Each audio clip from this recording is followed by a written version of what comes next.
Hey folks, so I want to review with you some basic stuff about formatting papers for APA. The first step I want to encourage you to use is to go to VCU Rights. I know the URL for it, but the easiest thing to do is just do a search for VCU Rights and spell it correctly, and then you can add APA and that'll take you right to the APA section right there.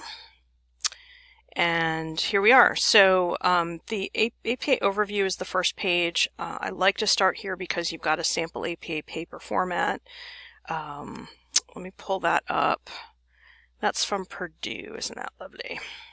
Okay, so they have a very highly marked up example of a paper that you can take a look at. Let me scroll down. Okay, so this is the title page. You'll note at the very top it has the words running head and a colon, so only with APA do you use a title page, but it's required. The words running head, colon, and then in all capital letters, you're going to have the first few words of your title will be your running head. So not necessarily the whole title if you have a long one, but a few words. And then page number. It's really easy to insert a page number. I'll show you that in a few minutes. But this is the running head for your whole paper. Although this is not, the words running head won't appear on later pages. So here's your title centered about a third of the way down. There's some instructions here which I'd encourage you to look at in details. Your name and then the name of the university you're at. The author note part you can skip. That's usually for a more formal kind of paper, a thesis or something like that. And then this is the first full page of the paper itself. It has an abstract.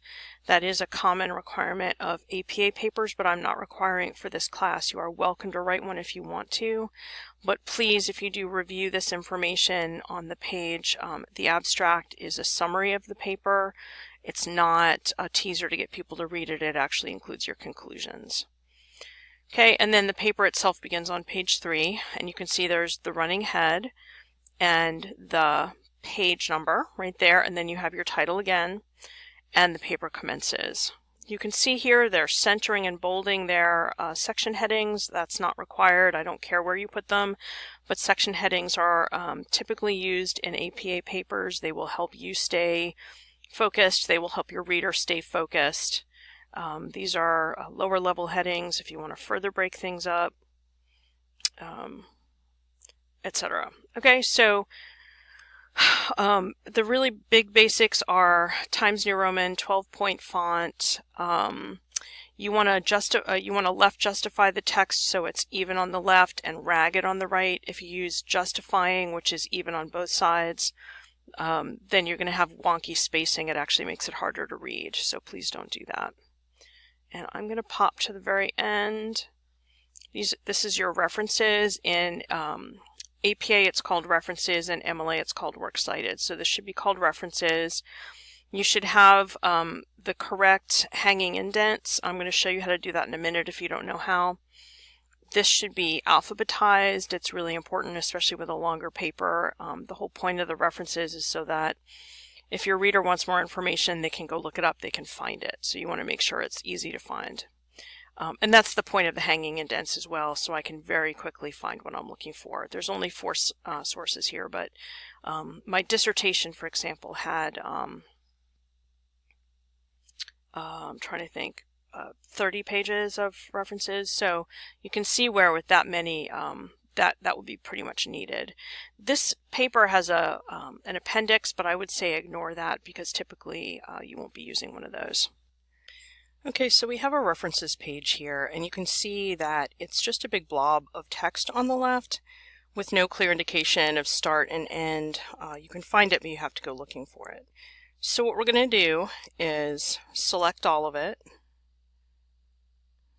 and the easiest thing to do is to go into the paragraph dialog box, which you get from this little square thing, and under special, hanging. And it does all of it for you automatically. So now you can see it's really easy to see where they start, where they end. You can find the references really easily. It's very effective. Please don't try hitting enter and tab over. When you do that, you end up with all kinds of formatting issues, especially if your margins end up changing or your font size or anything like that. So please avoid that as a rule. Anytime you're uncertain if you're using a different piece of software, you can just Google it. Either look for specifically for hanging indents, or if you don't remember that name, just look up how to format citations. It's the same for both MLA and APA. Of course, in MLA it's called works cited instead of references. Now, with regard to the headers and footers, these papers will use headers specifically. You can either go to the Insert menu, or the easiest thing to do is just double-click up in the upper section. You can see it says header there right now. And I'm going to paste in the, this is the running head for the paper. So again, it's just a few words of the paper, so that if you have it on paper and you throw it, you drop it, you can actually put all the pages back together. You know it's that paper. And then you're also going to add, the page number, and hopefully the spacing is going to work. Okay. So the easiest thing to do there is come right over here to page number. You can also, this is under the header and footer design screen, but you can also go to the Insert menu, and page numbers over here, and insert it at the current position, plain number, and then you can get it tabbed over. And for some reason my tab isn't working correctly, so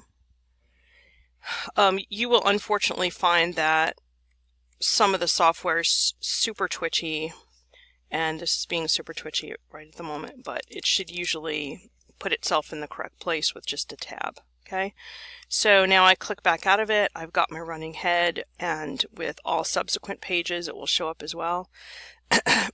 There is an option if you need to have different first page, different odd and even page headers and footers, that it can do that automatically as well. Okay.